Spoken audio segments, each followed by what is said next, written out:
Yeah, I was appointed driver. Say again? I was appointed driver, so. For what, Colin? I had to drive all of Midland. Yeah. My parents decided that if I'm 18, I might as well do some work. Like work? Yeah. What are you doing in I Midland? love it, man. Gotta put you to work. What are you doing in Midland? Oh, we had to drive to a funeral.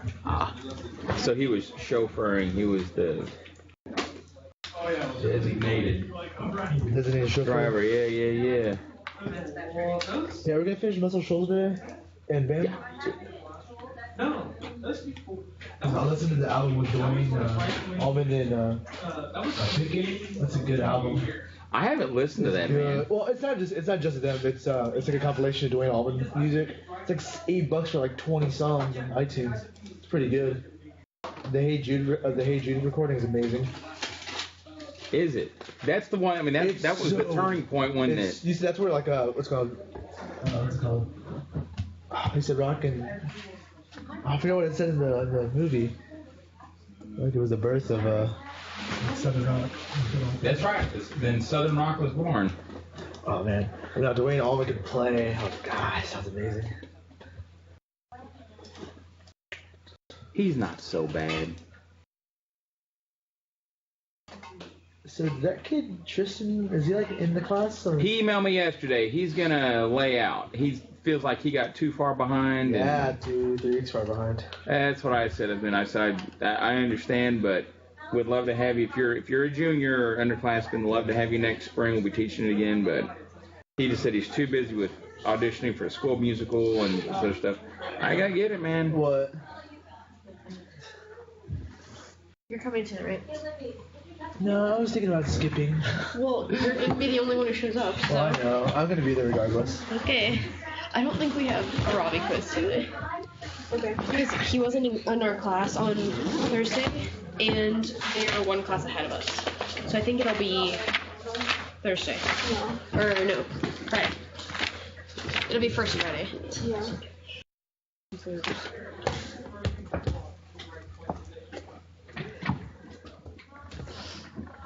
Who are we missing? Allison. No, she's. I'm right here. Oh no. Who are we missing? Casey's here. She's here. Let's see today. Oh, there's Chloe. Hey, Chloe. Hi. How is it today? How's it going? I'm good. How are you? I'm well. Is this your last week in Florida? Yeah. Yeah. I think you're headed back home. Well, are you going to be able to get home? I was supposed to go home this week, but then the weather looked bad, so we decided to stay down here again. So No, I can see you're so sad. You have despair all over your face. So did you break into a house today for class, or is this a normal place? Uh-oh. She froze. She must have gotten frozen in. Oh, there she is. You hear me? So did you break into a house for class today? No, I got to stay. I'm at my house now, so it's okay. Oh, okay. No breaking in All and right. entering today. B&E for MSON. That is not GUD. Good. All right. That's funny. Hey, Delaney. Hi. How was your weekend? It was fine. Just, I know, back to the grind. Well, at least we had Monday, right, to get ready for Tuesday. Yeah. Wow. I've just been like looking at all the songs on YouTube. Hey, look, it's Libby. There's Libby. I'm trying to... Okay, guys. Too many adoring fans. The best Who ever. The very best. Number one Who. Oh, really? That's awesome. They didn't give me the part I wanted. Rock stage left, but whatever. Today's choreography is. Yeah. Say that again. Yeah, choreography. We can't do anything. I'm one Wickersham. You can just run around. Most of the time, And Natalia's still most of the time sick. we're just standing there, though. Everyone's sick. Yeah, Mary's sick. Natalia's sick. She's not here. Connor was sick. I was sick. I'm sick. You're still screwed up. Yeah, hitting that high F is really great. That was funny. I was singing it like 4 octaves too high though. Mr. Year, why is my screen not mirroring? Press the green button. Tea kettle going off. Oh my god. Try that. You know, that's what I'll go home, I'll record my tea kettle, and then we can just use that and substitute for you. I get to There we go. riff over everybody That's true. for like ever. Can you project that? We'll have a mic, That's true. You'll and it's so much higher than everyone. You'll hear it. That's true. Oh, that's gonna be so great to hear. That guy. No. Okay. This was really good last night, which made me mad. I know.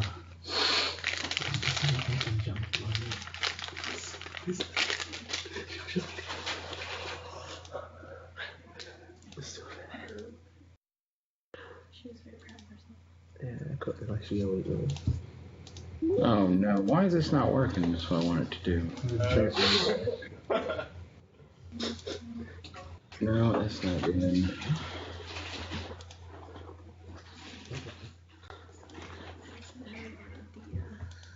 Oh, I should open that up.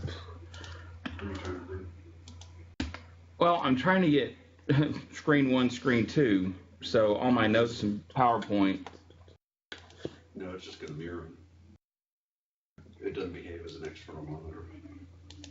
Oh, it doesn't. No, because it's not going straight to the monitor. It's going to that codec. Oh no.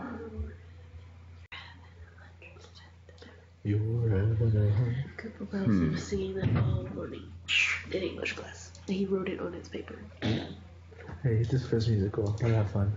Plus, he loves singing. Dang it. He wrote it down. On the computer. Like a 7th grade girl who's falling in love for the first time. Oh, yeah. There's no way you can't split screen. It just mirrors. Cooper. Yeah, I'm trying to get back to where I was before. Speaker. Okay, I'll read that. Yeah, 'cause all my notes, I typed all my notes in here. Dang it. Why did you have to say that? Now it's in my head. Can I just grab one of those over there? Mine's about here then. Already ready. So good. Oh, Yeah, the I was just seeing that all weekend because I was alone. Background. I was belting it. Extra smart now. how am I gonna get to my there though? I'm just logged in as Internet Miracle. Is it in your Google? Yeah. Yeah, just log into Google. I'm gonna text Casey and see where she is. Yeah, where did But I got it. she get? Oh my gosh. I'm talking to these people for movie next year.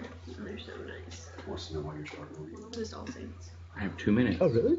Oh, that's cool. Where are people Go hang out. This is, I don't think this file ever made it up here. Nope. Nope, it never made it. Is the word on there? Bless you. Oh, that's the whole thing. God, I still felt sick. I actually feel a lot better than I did last week. That's good. Lecture from Was it last week that when you were really sick, or was that 2 weeks ago? 2 weeks ago I was really sick. Last week I was just tired. You had pneumonia, right? Oh, that's awful. Yeah. My brother got pneumonia and bronchitis. That's terrible. Because he doesn't like the doctor at all. My birthday's 3 days after Christmas, so I've had pneumonia on my birthday and Christmas 2 years in a row. Twice. Oh my god, that So terrible. sucks. It's so hard to get rid of. Print it down in my office real quick. Oh, dude, it's I just texted you. That was really quick. What class do you have right now? I was in chemistry and we Oh. were doing titration and I was like, I need spots. So I was like, The notes, you don't have to print out other stuff. no, I heard my phone go off. I was like, I need to go home.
night.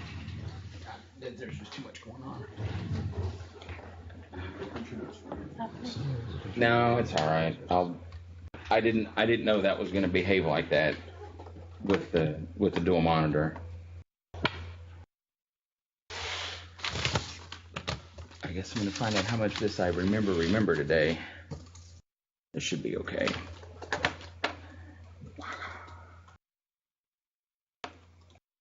Go gadget computer. There we go. All right, we're still going. All right. Now my head is up. All right, good one. So Delaney's here, Chloe's here, Winter Park is here, Murray's here. Good morning, Amanda. Tennessee, y'all are dark today. All right. The lights aren't on. Sorry. First step in fixing the problem is identifying. Yeah, light switch. All right, I can see y'all a little bit better now. Oh, how was everyone's weekend? Good? Except for having to study for this test and everything. I've got a handful of these things back. I think I've got 2 or 3 in my inbox right now, but I haven't checked it again this morning. So I'll try to get some of these things graded today and start getting grades back. I said I was going to be putting, and I still am, about putting grades up on the EPGY, the eCollege site. That thing is tricky. Without making excuses on this end, I'm not real techno savvy, but I'm savvy enough I can get around. That thing is tricky to get it to work right and get links to post. So I'm still trying to get the different assignment types set in there to where they're kind of worth different stuff, because right now everything's just going to be the same value. And what I may do to accommodate that is just make some assignments worth more raw points, and then some will say that you have 1,000 possible points over the semester. That a test may be worth 100 and an essay is worth 100. Some other things may be worth 50 points. So I can manipulate that another direction if I can't get these assignment things fixed in there. But those are still coming. But on your papers that I'm returning, I'm putting on there, grade is whatever. So you've got, at least should have some idea of where you are on there. I've got most of your assignments graded and returned. These were really good. But let me tell you what I appreciate, and I don't have a criticism on the backside of this. What I really appreciate is the attention that you're giving to the assignment. Meaning, you can all tell when you read something if it's somebody has kind of phoned it in, or they're just going through the motions of doing an assignment and they give you just their thoughts and then it's kind of out and it's not real well put together. I'm not seeing that in the writing. What I am seeing is some active reflection of either videos that you've watched in class, out of class, in the past, or something you might have watched new, and conversations. They're all playing into these essays. This is good because it's really putting things together in a more linear fashion of really the understanding. So the writing assignments are really good. I'm not an English teacher, but as I see things that are grammatically incorrect or misspelled words, I'll highlight those and just make a note. And if you feel like I'm off base, there's a chance that I may be. So if you think I corrected something grammatical, just compositionally in your paper, and say, no, this is right, and for this reason, I'll take a look at it, and if I'm wrong, and I could be, I'll certainly give you the benefit on that deal. But if I see some things, and it doesn't happen very often, it's just been a couple of little things here or there, I'll make a note of that just because it is still some of that learning going on. It's not that it's a big treat for Friday, but this Friday there will be no class. I will be out in Santa Monica. I'll be in Los Angeles for a technology conference. So Delaney's trying to hide her smile behind her hand, like, oh my gosh, this just got really good for me. Well, I don't have school Friday, so it's really nice. Well, you're welcome. I knew that, and that's why I planned this trip 3 months ago. So there is no class on Friday. But what I would ask you on Friday is, what we don't cover today with Chapter 2, you'll need to have gone over that yourself independently, finish the chapter, and then when we return next week, we'll start into Chapter 3. I will loop back very quickly and pick up some Chapter 2 and ask some questions. Now that we're a couple of weeks into the class, I'm not shifting the way the class does. It's just evolving to the next level of where I would like it to be. I've been doing a lot of just lecture type things, probably 90% me and 10% y'all. I want to start shifting kind of how this is working. So when you're reading and preparing for class, start writing down some questions that you've got, just guiding questions or things that you notice. And I'll ask you to each bring about 2 questions to class, and then I want to teach the lectures through your questions of give me something you noticed or something that's important to you. And then you'll bring it up. We will all discuss it, and then I'll kind of wrap it up and go from there. But I want to start threading your questions more into the lecture than me doing what I'm doing. But we needed to start the other way so we can get to where we're going. Does that make sense? Y'all are smart. You got this. So come to class with a couple of questions, either written down or just in your mind. You don't need to submit anything, but I'll start asking, so Connell, what was your takeaway from Chapter 2? What's something outstanding in your mind? And then we'll kind of launch from there. So that's that. Your assignments are back. The balance of assignment versus exams. And I'll talk about one more minute on this, then we're going to get into content. For the time being, for about the next 2 weeks, we'll alternate assignment, exam, assignment, or essay, exam, essay, exam. So this week, there will not be an exam, and my writing assignment, I've got an idea at the end of this that I'll give you for the assignment for the takeaway. Next week, we'll have another exam, and these are going to start covering 2 chapters at a time. It'll be Chapter 2 and Chapter 3, about same length of the exam, maybe 40-ish questions, but it'll be balanced between Chapters 2 and 3. And then we'll do a writing exam, and then Chapters 2 and 3. So there'll be an equal smattering of some formal assessment and then some anecdotal type assessment in there. For those of you who've taken the test, did you feel it was, I don't know, was it what you expected, more or less, bad, good? Cool. I'll just keep doing it the way I'm doing it then, because everybody's just like, whatever, it's a test. I really didn't like it anyway.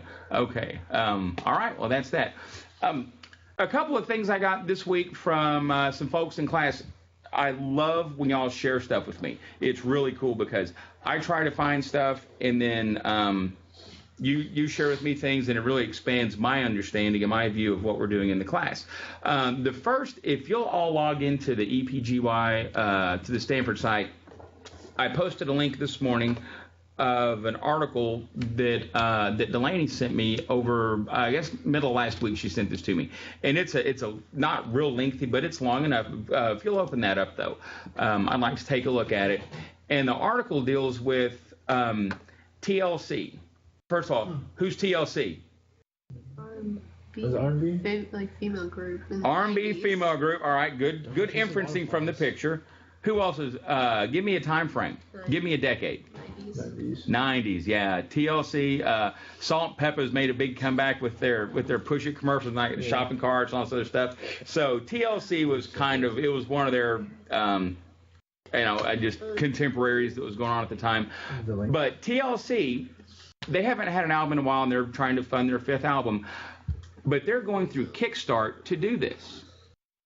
And the article discusses some things about the music industry and some of the other constructs that we talk about.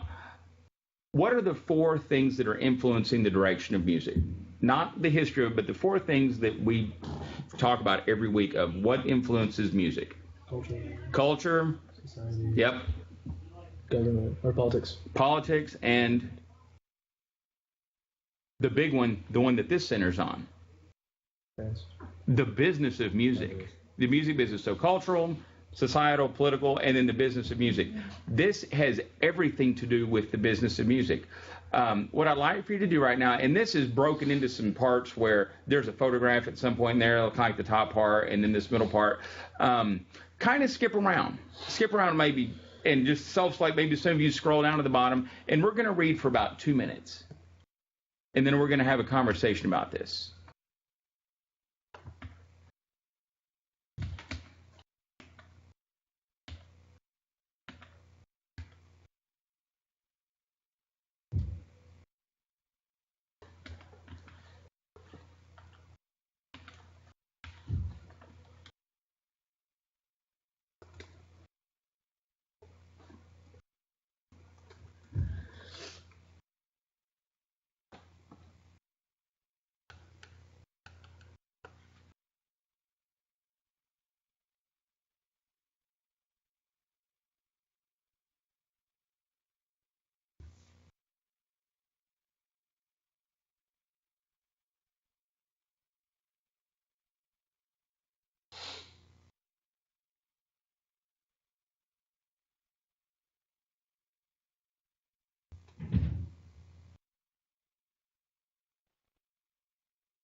All right. So maybe I'll have a chance to read 2 or 3, maybe 5 of these paragraphs. Delaney, I'm not going to pick on you, but I'm going to pick on you since you sent me this. I love it. What caught your eye about this initially, and what prompted you to send it along? I thought it was just like a new way of doing thing, or not new, but I thought it was an interesting way to use Kickstarter because I'd heard of it, but I hadn't seen it used for the music industry per se. And I thought it was a new way because it's been this new idea for artists to try and be independent of labels. So it was an interesting way to see the fan mentality kind of take effect and see like if they can really support it. And like I looked it up and their Kickstarter made like $232,000 and their goal was $150,000. So I over think what length of time? Now, what was the duration of their funding? I don't know. I don't think that was very long. I just pulled it up. There's still 23 days to go in it, but I'm not sure like how long. Yeah, it started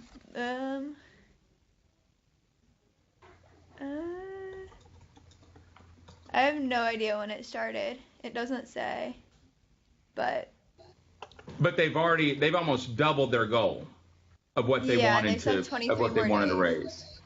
Yeah, but they're like giving away things if you donate like a certain amount of money and stuff, which was cool. Right, I saw that. So, knowing that how we've talked pretty much extensively about how fan mentality drives record sales and how companies react to record sales and the charting position, all these things are just kind of mixed up in this big musical business blender, and it's all in there. They mentioned in the article that there have been some other artists that have done this, that have used Kickstarter. Zach Braff is one of them that funded one of his movies doing that.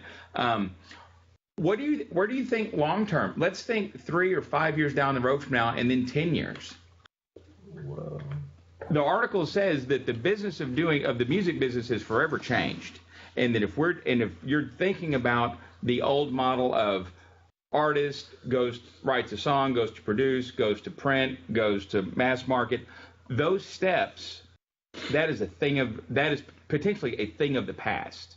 Well, I mean, let's bring in all the other social media and everything else that's happening socially and culturally with how the internet and these online fundraising campaigns have affected that, and how do you think this is going to affect the music business? Casey? I know a lot of my friends from summer camp have started their own bands, and they always invite me over. They make a page for their band on Facebook, and then they invite me to events through Facebook. So I think that's definitely changed because it's easier for smaller local bands to get their name out there because they can invite their friends on Facebook and they can grow their fan base through social media. So I think that definitely helps for the future of local bands. We don't think one of the big differences between the availability of that social media, I mean, what's the huge benefit of online social media? Somebody from Nashville take this one, and not because you're Nashville, but somebody from Nashville take this. What's the big thing, or you think the takeaway from social media? What's its big advantage? Well, it's another way to connect people that you wouldn't always come in contact with or reach people. It's a way of staying in touch and still feeling connected, even though it's not somebody that you would see, every day or something like that. When that's. How much does it cost to use social media? It's free. It's free. Think about advertising dollars that have been spent historically on movies and music, cars, clothes, gum, everything. It's a $1 billion industry, marketing is. But now the artist is really in control, has the capability of being completely in control of your own marketing, of your own branding, of publishing and representing yourself the way you really want to be known.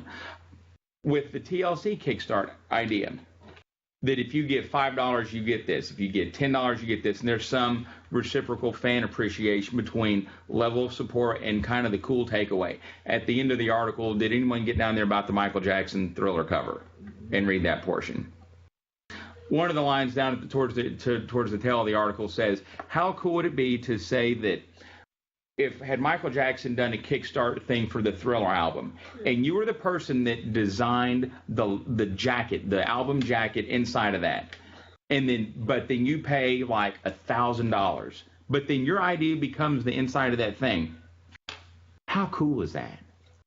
And that's just not ever been done. Or if it has, it's not been done on this large a scale that's been so non-discriminating. And I mean discriminating as far as certain groups of people that are just, it's who you know is like, oh, I knew this guy, so I made this idea, and then I got my thing. No, this is fair and equitable for everyone. As long as you know something's going on, you could choose or not choose to be involved in it.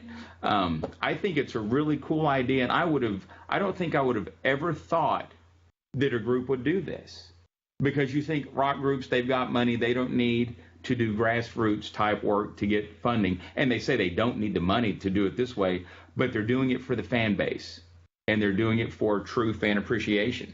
As we move into some later decades, certainly the 60s and 70s, things were very community-centered with music, that artists would write stuff not just for themselves, but they would write for society, for community. It's shared art. And they just happen to be the mouthpiece for that piece of art. I think the article is very, very interesting. It mentions a producer in there by the name of L.A. Reid.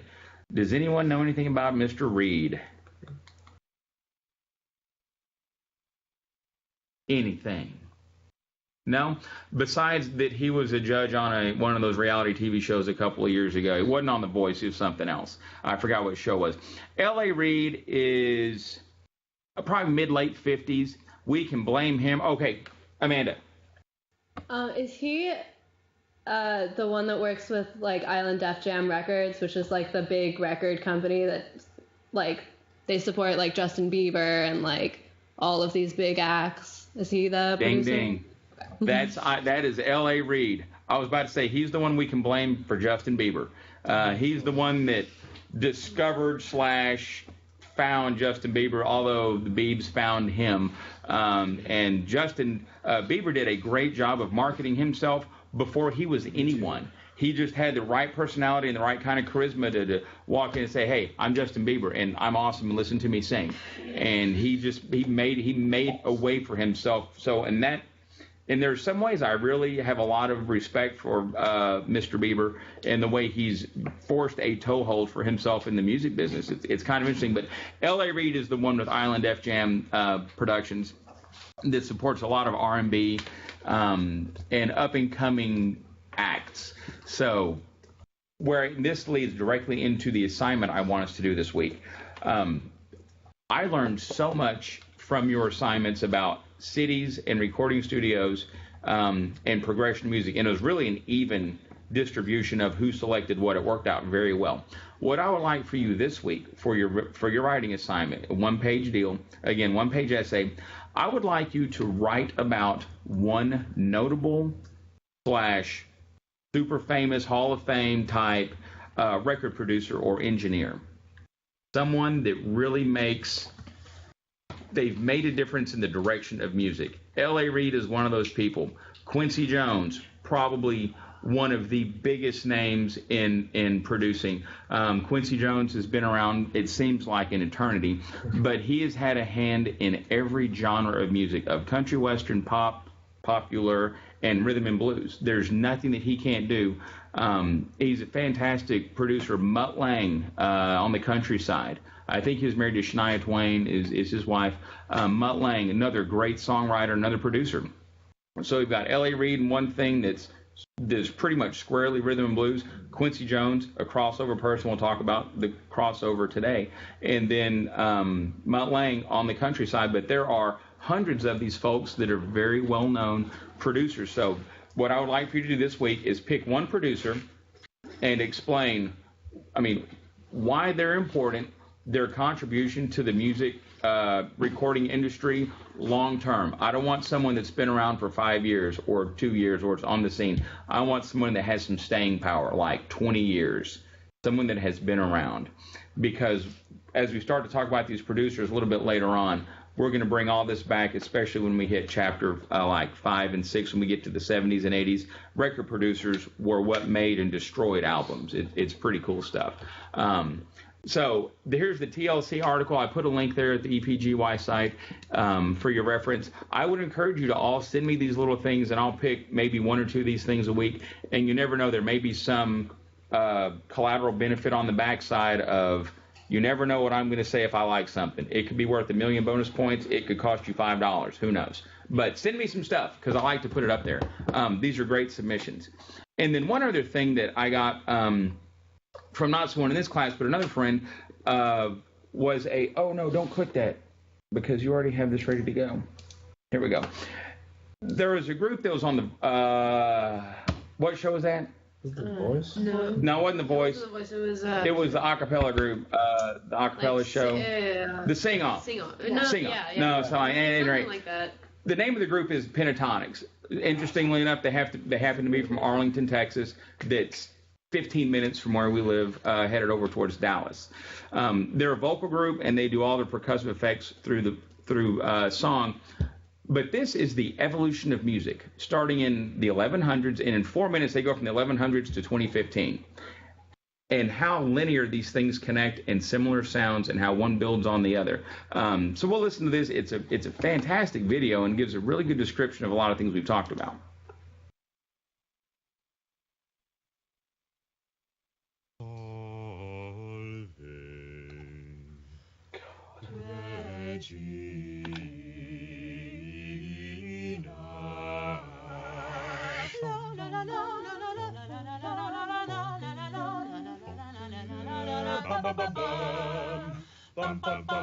Oh, Danny boy, the pipes are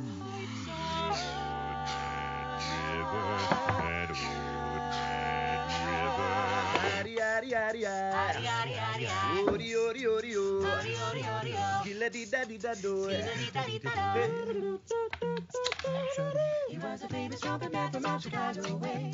He had a boogie style that no one else could play. He's in the army now, a blowing reveille. He's a boogie woogie bugle boy of Company B. Because you're mine, I walk the line.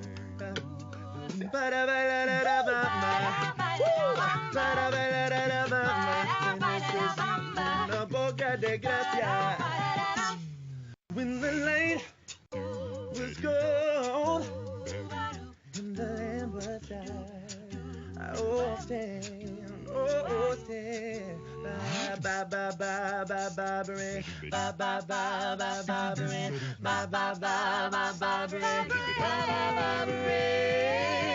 I wanna hold your hands. I wanna hold your R-E-S-P-E-C-T. I what it means to me. R-E-S-P-E-C-T. Take it, A-B-C. 1, 2, 3. Do, re, mi. A-B-C. 1, 2, 3. Baby, you and me.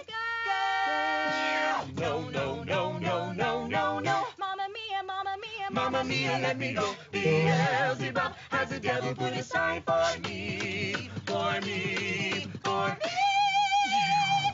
Celebrate good times, come on. Celebration, celebration. Oh, don't stop, believe it, 'cause this is Thriller, hey, a Thriller night.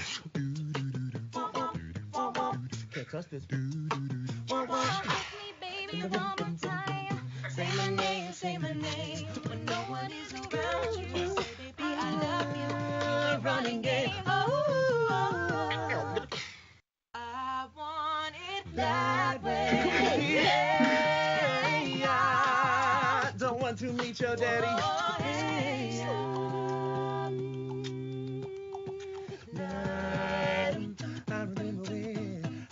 I remember when I lost my mind.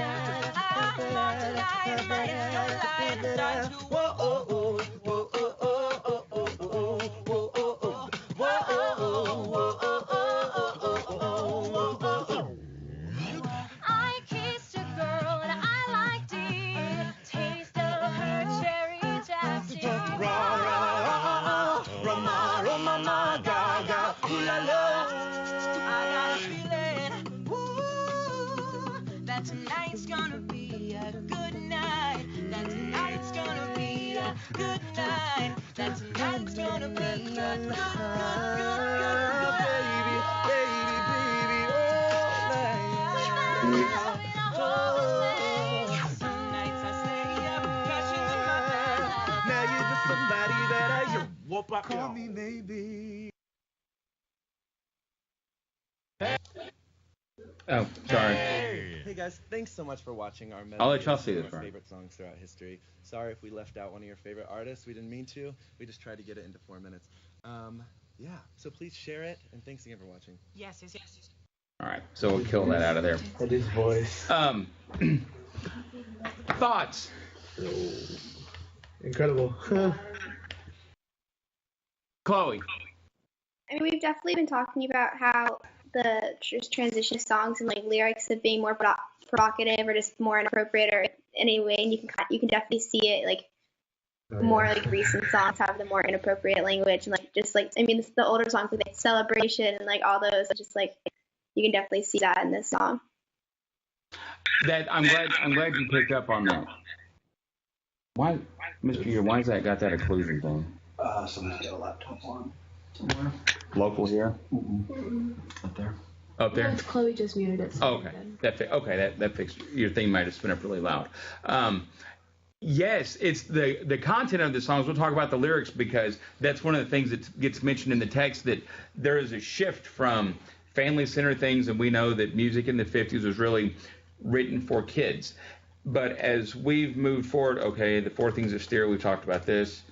This is all I'm going to go over this each day because this is how we kind of gear everything. The family situation that, every medium and music and movies was all geared towards the family. And I'm going to get back to what Chloe's talking about with the lyrics with this as we talk about kind of the lecture. But Moses, the 10 Commandments. Have any of y'all ever been to a drive-in movie? Yes, it's amazing. Yeah, kind of, maybe not so much. Yeah, Delaney's like, yeah. They opened a drive-in movie in Fort Worth a couple of years ago. I've not been out there yet, but I remember as a young child, back in the early mid-'70s, of going to the drive-in and seeing this field of cars, and you had this really cheap metal speaker that weighed about 20 pounds, and you'd bring it hanging on the inside of your car window. And it didn't weigh 20 pounds, probably weighed 3 or 4 pounds, but it was just this metal box, and it sounded horrible. It was real tinny, pingy kind of sound. And that's how you watch the movie. You'd pull up, and then there was a concession stand, but it was all very family-centered. Chloe says, the lyrics as we moved from the 50s to the 60s, 70s, and as we got further and further down the continuum, it went from less family-centered to certainly Katy Perry's thing would not have gone over well in the 50s. Not at all. So there's that shifting. You can hear it in the lyrics of the music. What else did you hear inside the music, Allison?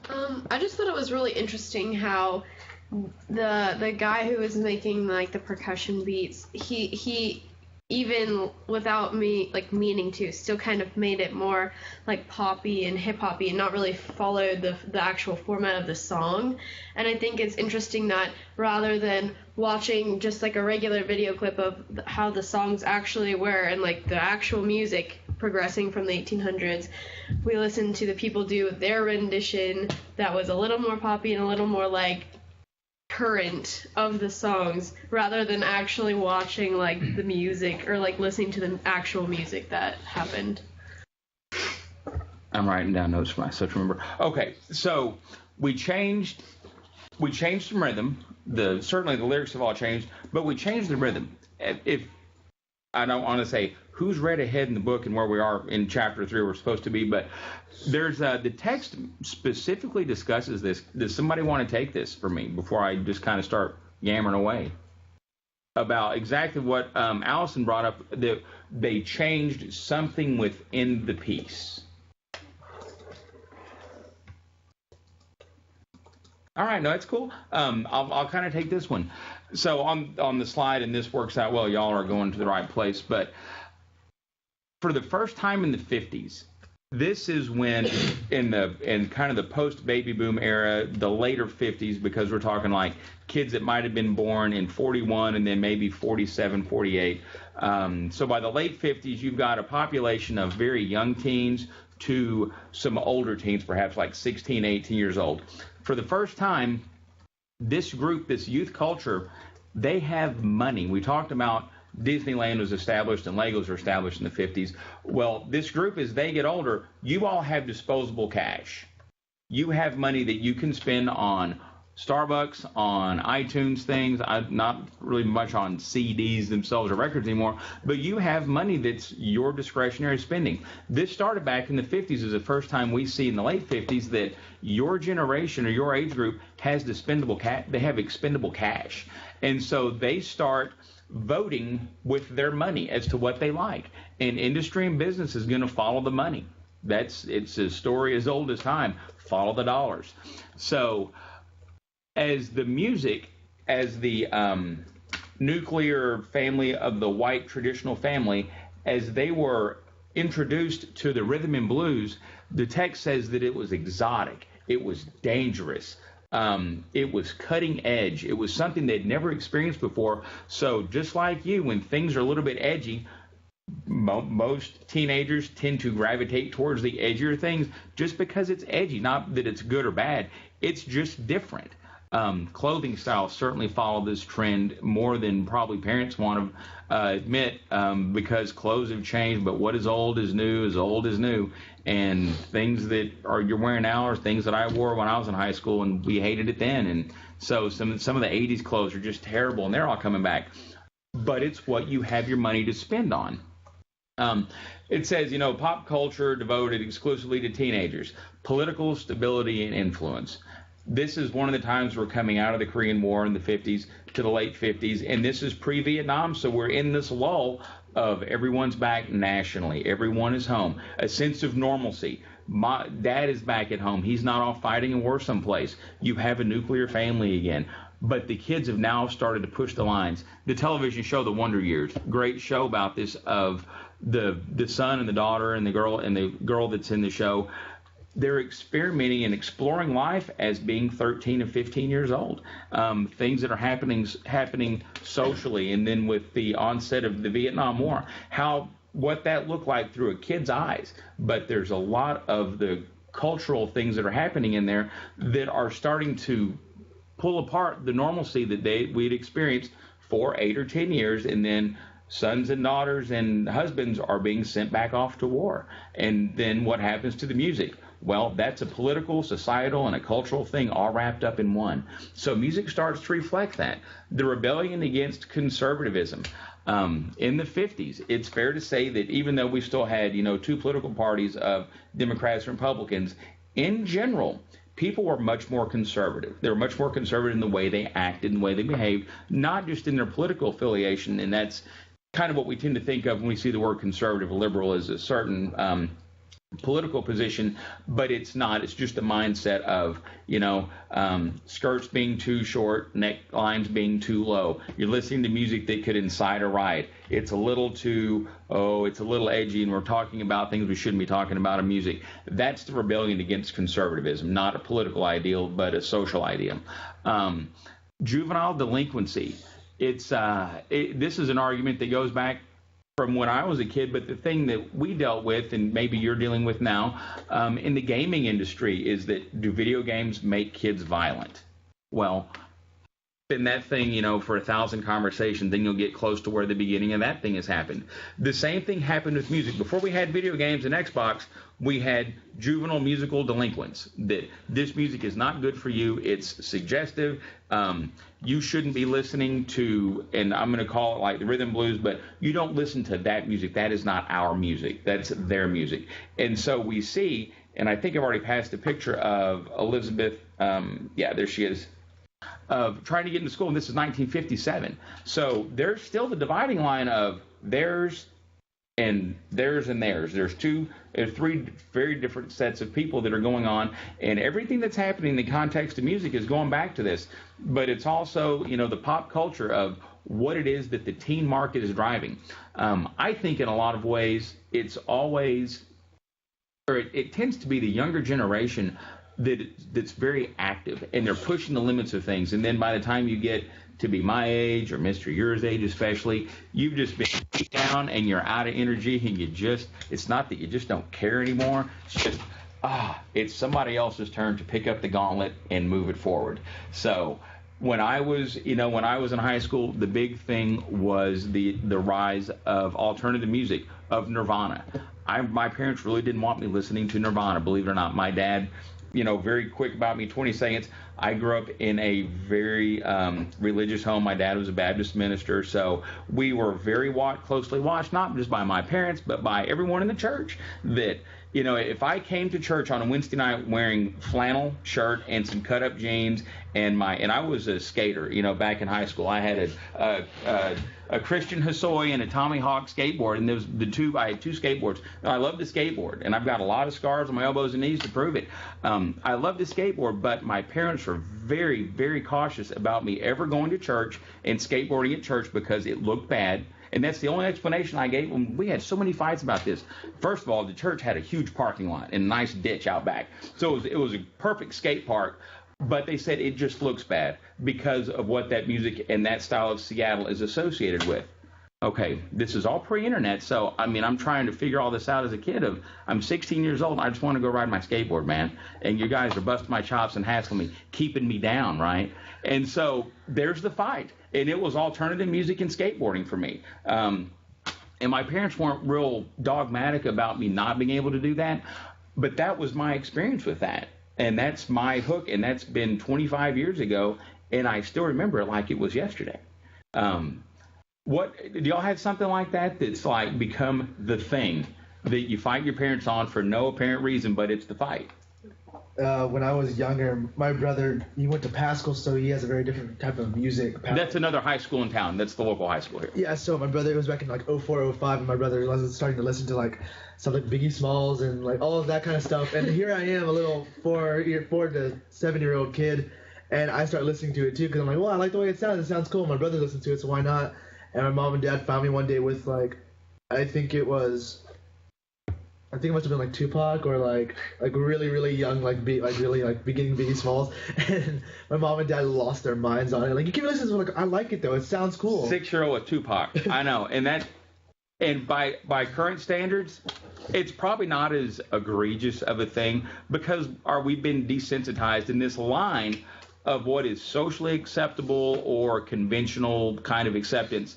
The line keeps getting pushed further and further and further. So in the 50s, we go way back, and I'm going to go back to what Allison said as Chloe talked about the context of the lyrics of what was one of of Celebrate. Okay, celebrate good times, come on. And it's not a party anthem, but it's just a fun song. Let's go have fun. And then we leapfrog, not so far, but we got Cherry Chapstick, not happened so far later, but how far did we move the line of that makes your hair stand up on the back of your head and go, should we be listening to this? That line has been pushed so far.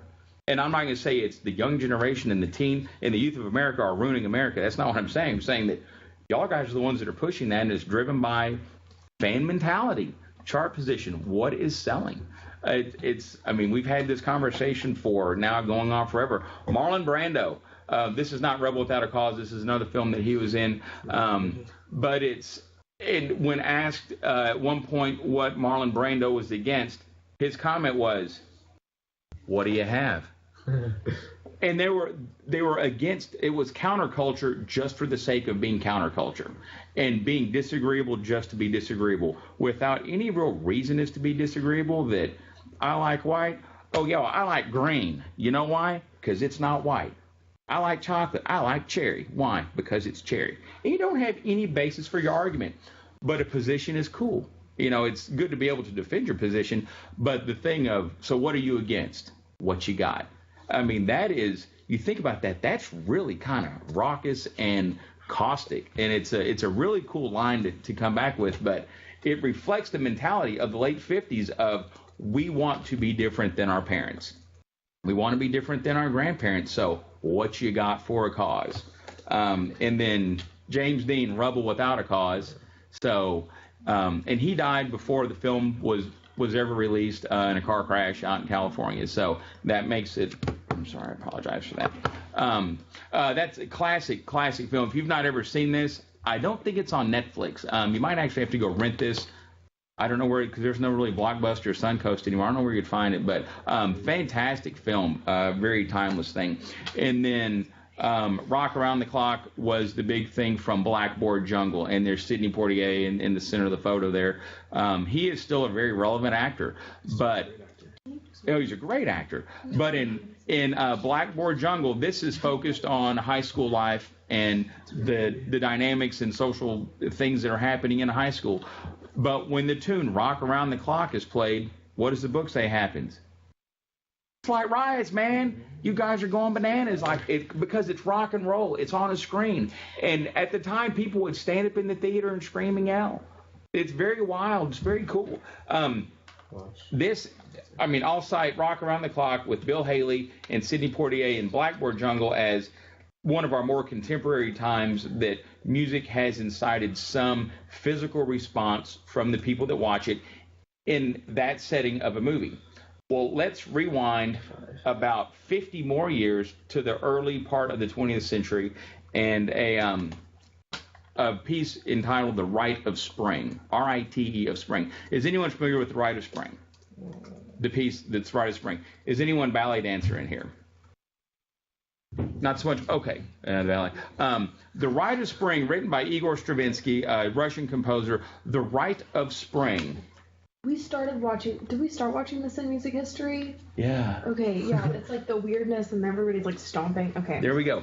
So the Rite of Spring is a rite of passage, R-I-T-E, the same type of thing.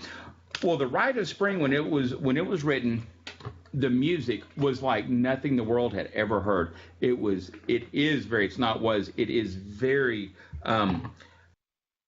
It's not pretty to listen to. There's a lot of dissonance, a lot of things that disagree. It's very rhythmic. It's not that it's fast, but it's very relentless in the rhythm that's happening. It's just jump, jump, jump, jump, jump, jump, jump, jump, jump, and it's the whole orchestra playing this.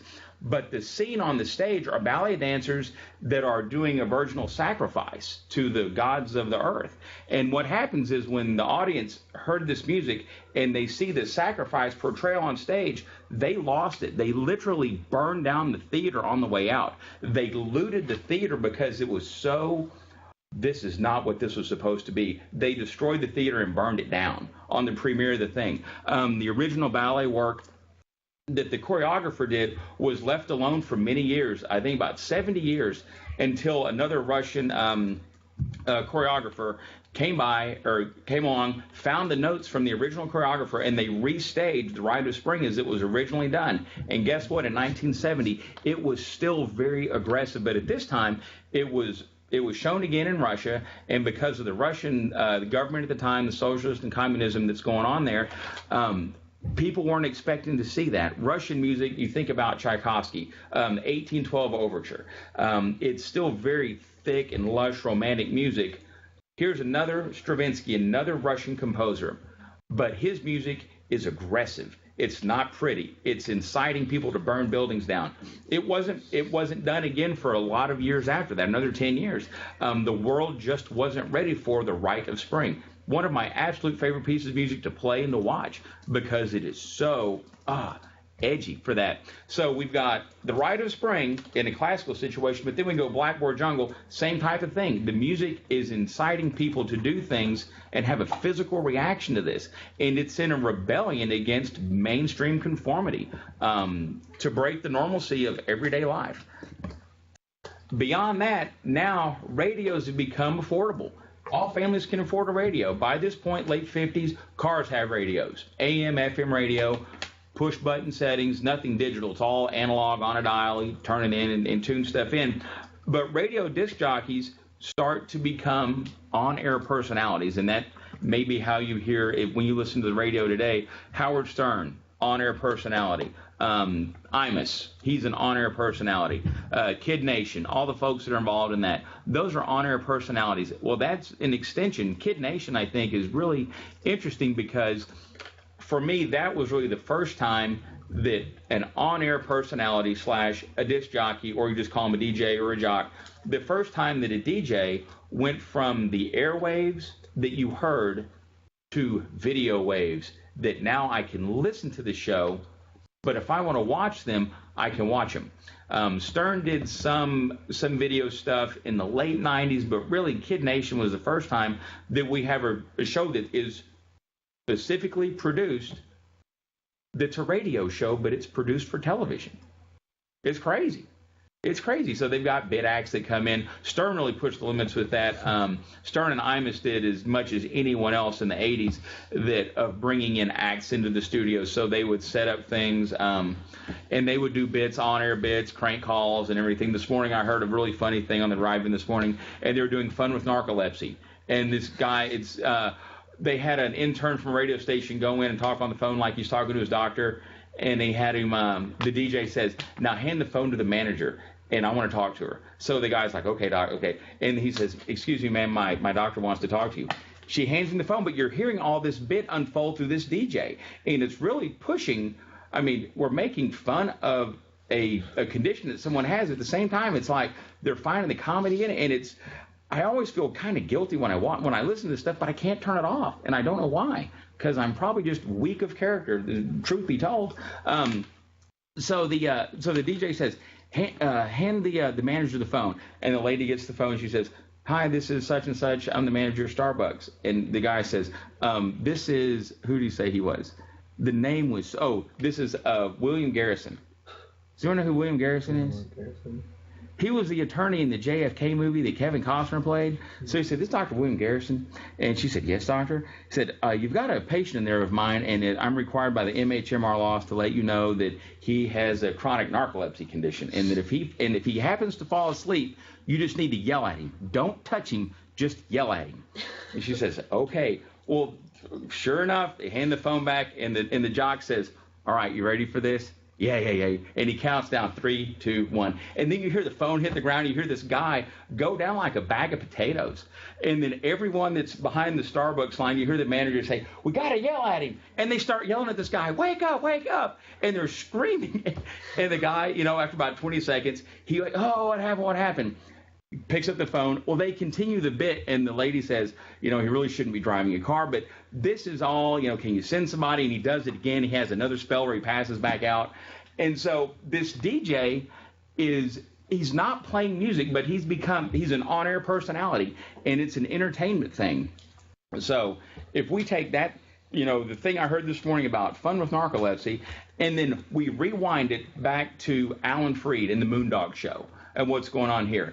Alan Freed is cited as one of the people that was the first DJ to really have a rock and roll show, although it was really comprised of rhythm and blues. At nighttime, and he's in Cleveland, he's in Ohio, and he's one of the first guys that realized that young people like rhythm and blues. And it doesn't matter if you're boy, girl, naked, squirrel, green, or purple.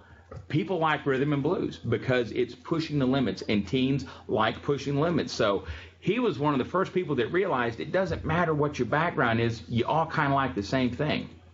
I love to go eat Egyptian food. I am not Egyptian, but there's a great Egyptian restaurant downtown, King Tut. They've got great lamb.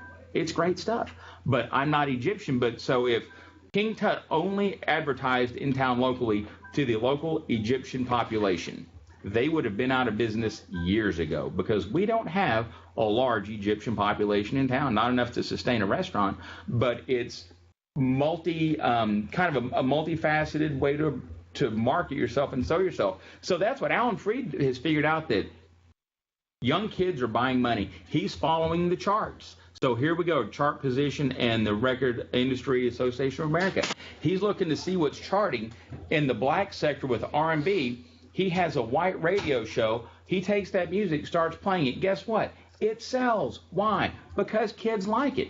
But then you have the artists that come through like Bill Haley, and then they cover the tunes. And this is where we get the original thing with cover charts, that it's a great song, but in the R&B setting, because of Hokum Blues and the Swagger Lee myth, well, we need to either change the music, and this is where Allison said early on, like, the music, even though the lyrics were the same, they changed the backbeat, and the guy that was doing the beatbox, it was much more popish and contemporary, and it wasn't true to form of that. Yes, but that's the way they covered it and made it their own.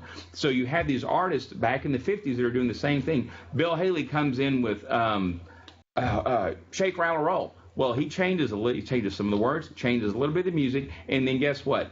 The pop version in almost every instance outsells the original rhythm and blues version.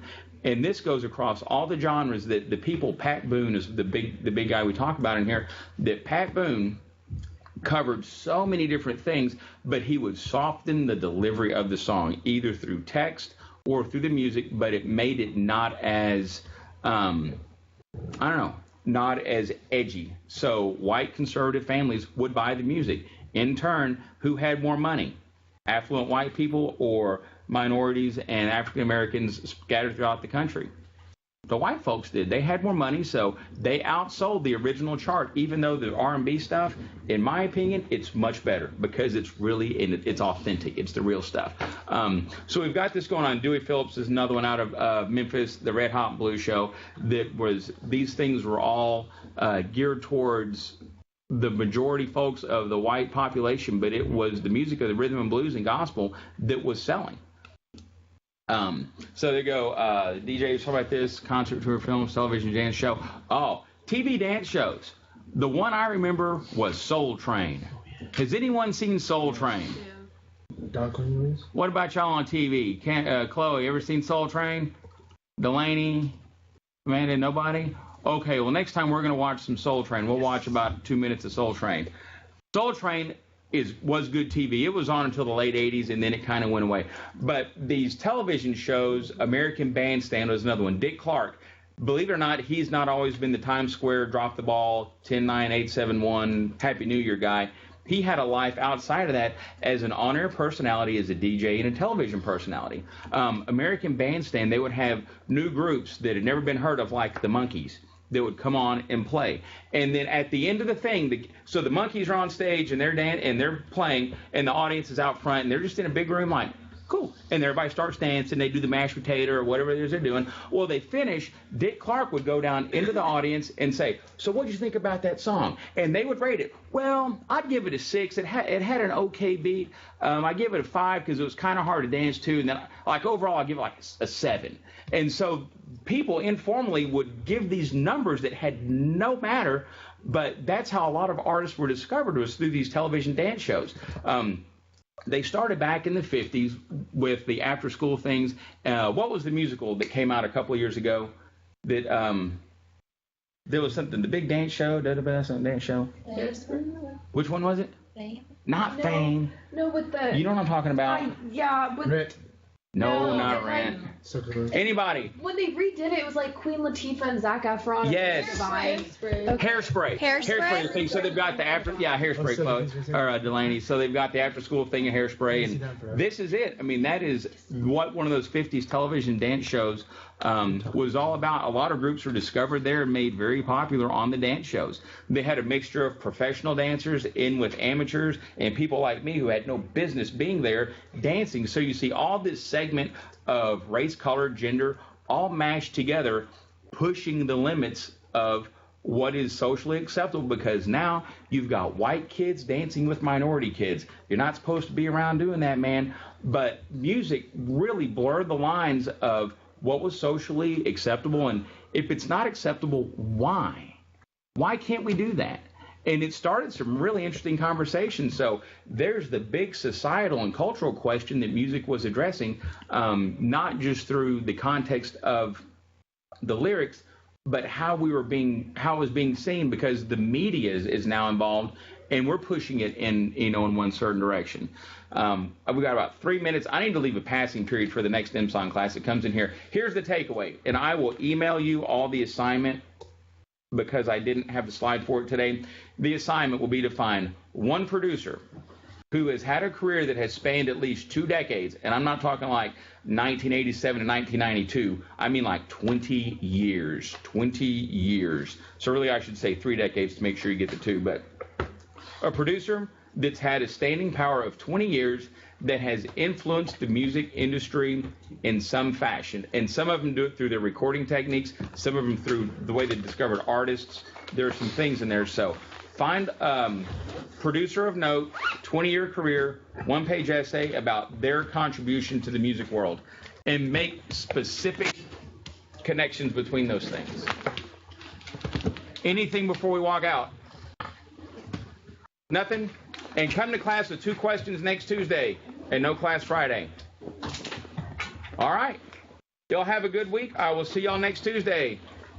Bye, Washington. thank Good luck you. with the snowpocalypse. Thank you. Bye, Chloe. Good luck going home. Have you ever seen the movie Rock and Roll High School? No, that's in the book. It mentions it several times in the book. I need to see this. It is probably one of my favorite. Rock and Roll High School, where the principal tries to like bend. Oh God, yes, I've seen it. They It's try so and like good. bend the remotes, and then they blow I up. love the that movie. school. Yeah, let's And- call that. Oh, Yeah. I watched it during the summer, dude. It was amazing. Yeah, it's a good movie. There. Thank you. I'll cut my price short so you can have all yours. Somebody's got to sacrifice, right?